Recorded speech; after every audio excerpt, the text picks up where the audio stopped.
You're tuning into Black and White Sports on YouTube. The no-holds-barred truth on sports. The main event starts now. All right, Black and White Sports supporters, we're going to talk about one of the strangest, I guess we should call it, cases we've ever covered on this channel or the other sports channel. And that is what happened, and this is what everybody's asking themselves, what happened, what went down with the 3 Kansas City Chiefs fans that were found frozen to death, ? Right? They were found outside. They obviously had froze, but not a lot of people are buying the idea that they just went out there and froze to death. There's been allegations or speculations about drugs, sinister foul play. Nobody knows what happened. Even worse, I saw on Fox News where they had one of the people involved with toxicology and this case.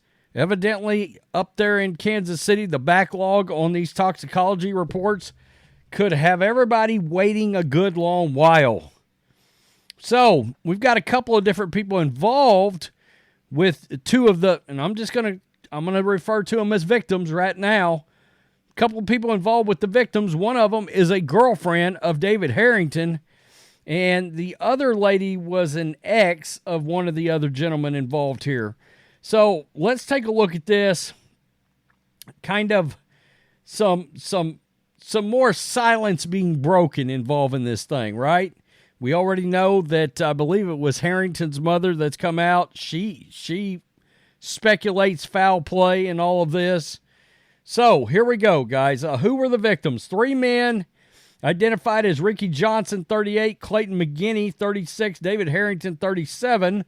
According to police, the 3 men went to the home on January 7th. That was a Jordan Willis is the home they went to. We also found out there was a 5th friend that emerged that made it out alive, for lack of a better way of putting it.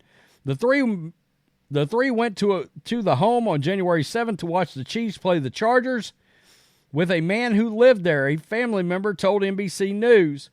Stephanie Walling, Johnson's niece, told NBC News the 3 men had been friends since high school. She also said she was not familiar with the resident of the home. Quote, "It's devastating because I just want to know what happened. I just want to know how things went down," Walling said. "Even if I don't ever know the answer, it'll always be something that kind of lingers in the back of my head because it's not something I'd wish on anybody. Just thinking of him going through it, it hurts." Andrea Juarez, Johnson's former partner, we're talking about Ricky Johnson, this gentleman right here, former partner who he shared a child with, told NBC News on January 24, he was very close with their 4-year-old daughter. Quote, "We're really just sad," Juarez said. "It's crazy, and I just can't believe he's gone, and my daughter will never see her father anymore." Juarez says she has not heard from or spoken to the authorities more than 2 weeks after Johnson and the 2 other men were found dead. Now, the authorities have come out and said, and this could always change, that they don't believe there was foul play. All right? Again, I think a lot of people doubt that. The word fentanyl has been brought up a few times in all this. So we don't know. We don't know. That's purely speculation. Quote, "So it's this insane story, and I just want answers," Juarez said. "Someone has to know something. It's just an odd story. It doesn't add up. Nothing makes sense."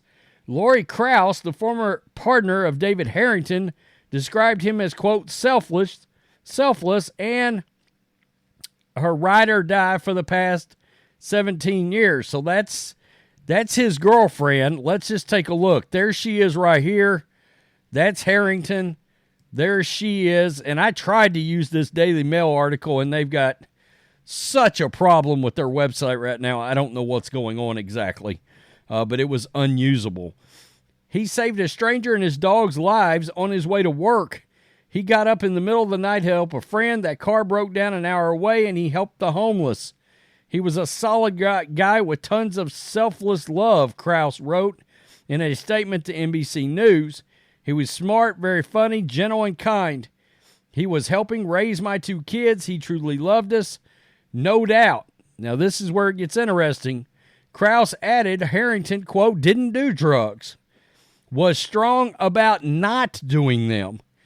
He was physically strong, too. My kids bet him money he could not lift our couch above his head, and he did it. So he was strong enough to break a door, a wall, or a window.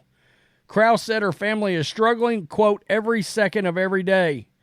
Our house is empty without him. Our hearts are beyond crushed. Krause said, my kids and I don't understand how he, of all people, could get mixed up in this mystery. He made so many future promises to us and my children.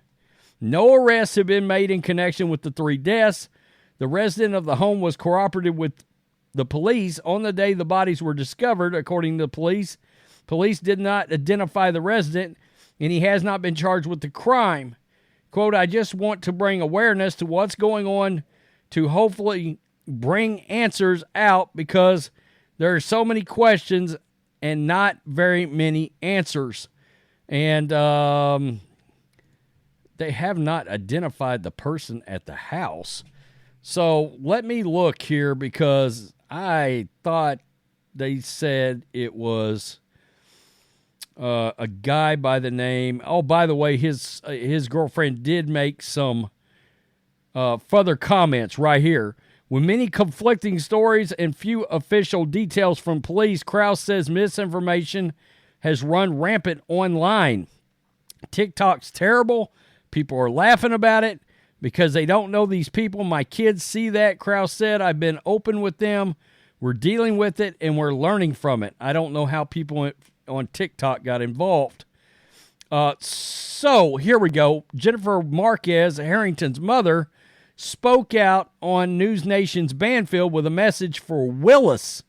And it was Jordan Willis and we talked about his attorney right here, home of the friend Jordan Willis.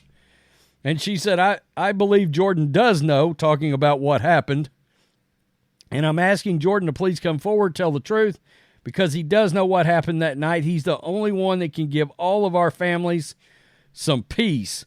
So, again, it's very strange. And I have a feeling this is just going to be ongoing and ongoing. The police come right out and said pretty quickly they didn't think there was any foul play. The guy, this Willis guy, his house, he works from home, but he supposedly had been sleeping nearly 48 hours. I don't understand how that happens. He supposedly had dogs. People were asking, well, you wouldn't let your dogs run out back to go to the bathroom, etc. A dog or dogs, one of the two, but you get the point. But he works from home, so he doesn't leave the house, I don't guess.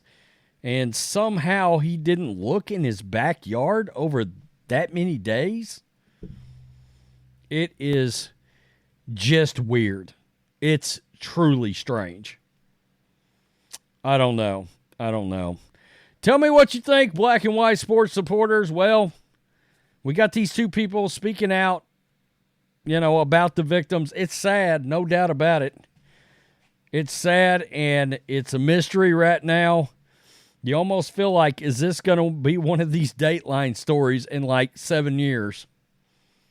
I don't know. Peace. I'm out. Till next time. Thanks for watching the show. Be sure to like, comment, and subscribe. Be sure to tune in next time on Black and White Sports.